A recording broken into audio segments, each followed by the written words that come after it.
All right, there's a little humor for you to start into gas laws. Boyle's Law is our first podcast, and what's Boyle's Law talk about? Boyle's Law is the relationship between pressure and volume, and specifically that if you change pressure, that volume will change in a inversely proportional fashion. Inversely proportional, that means what exactly? Basically that if pressure goes up, volume goes down. Oh, that kind of makes sense. So, like if you're squeezing something and it's a gas, you can compress it. Sure. Because it's okay. That, exactly like that a makes balloon. sense, like a balloon. Yeah. Would the opposite then be true? Then, if we have the pressure going down, the volume's going to go up. Yes. It's pretty simple. That's Boyle's Law. The pressure and volume are inversely proportional. If one goes up, the other one will go down. And it's because gases can be compressed that you can do that. An interesting example here is with scuba diving. Did you know, Mr. DiGiacomo, that when scuba divers go below depths of 33 feet, they cannot pass gas? I did not know that. I think the pressure outside, the water pressure, is just too much, and it's compressing the gas in your body. So you're saying human bodies can't produce that much pressure? No, they can't produce that much Apparently pressure not. when they break wind. Scuba diving, that's a problem. Okay. So here's a container, and the molecules are bouncing around. And you see as those molecules bounce around, they're going to hit the sides of the container. And what is that called when they hit the sides of the container? Well, that's actually the pressure. Every time they hit the container, they're putting pressure on it, and that's what pressure is. It's just how often they hit the container. So it makes sense that if the volume goes down, they hit the container more often, and there's more pressure. Yeah, so increased collisions with the sides of the container mean that the pressure is going to be increased, essentially. And when you decrease the volume, you get increased collisions. So there you go. Less volume, you get more collisions and more pressure. All right, so here's another example of Boyle's Law. This is a vacuum chamber, and it's hooked up to a vacuum pump that's going to suck the air out of that container that you see the balloon in. All right, so we're going to turn it on now. We'll hit play and see what happens when the air gets pulled out of that container. So if it's pulling out air, there's less pressure inside the container. That's correct. And is pushing on the outside of the balloon less. So why is the balloon getting bigger? So the air inside the balloon is still the same amount of particles, same amount of air there. So that starts to, it's exerting the same pressure essentially, which makes the balloon inflate. So the air inside the balloon didn't get pulled out of the vacuum, and it expanded. Right. So essentially there's more pressure now inside the balloon than there is outside of the balloon, so it gets bigger. So there's Boyle's Law. The pressure outside the balloon went down, so the volume of the gas expanded. All right, let's try some practice problems. Here is Boyle's Law, scuba diving. If you've ever been scuba diving, great fun. One thing you might know is that when you're underwater, there's more pressure on you, because the deeper you go, the more pressure there is. So if we're scuba diving underwater and we're breathing air in our tank, that air is under pressure. Let's say it's 3 atmospheres. And the volume in your lungs is 9 liters. Your scuba gauge indicates your air supply is low. Oh, you've been down there too long, time to go to the surface. So you want to hold your breath to save air. Is that a good idea? Let's find out. The surface is under standard pressure, so a red flag should go off in your head for what standard pressure means. And we want to know, if we hold our breath and raise to the surface where there is lower pressure, what is the final volume of the air in your lungs going to be?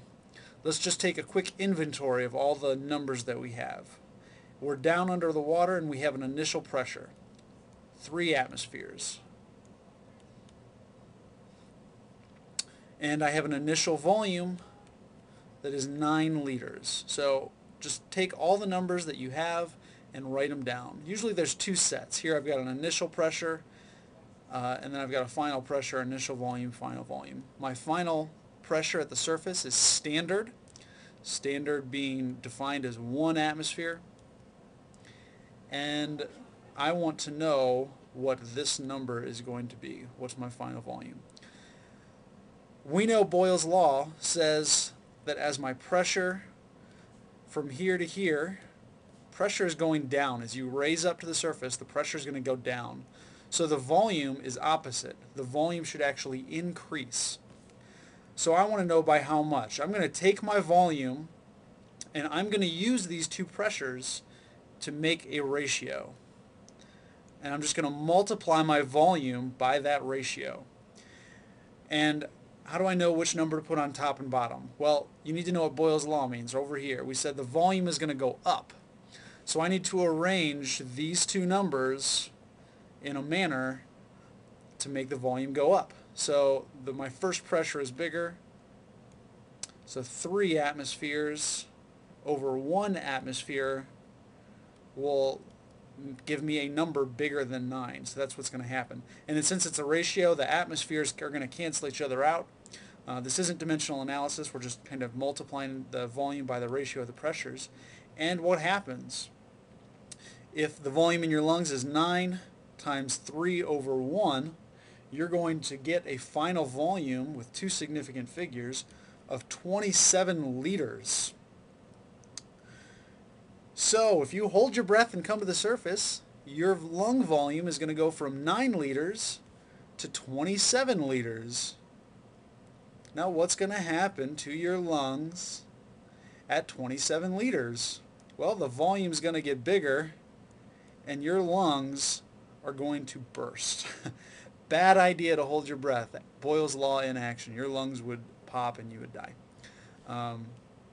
So there's just a quick example of Boyle's law. Let's try one more. If you have gasoline, you have 5.6 liters of gas in a piston.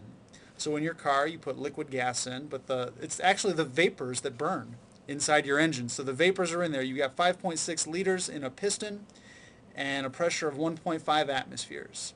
The piston moves up and down, so we're going to compress it to 4.8 liters. What's the new pressure going to be? Quick inventory. I have a volume here, and that's 5.6 liters.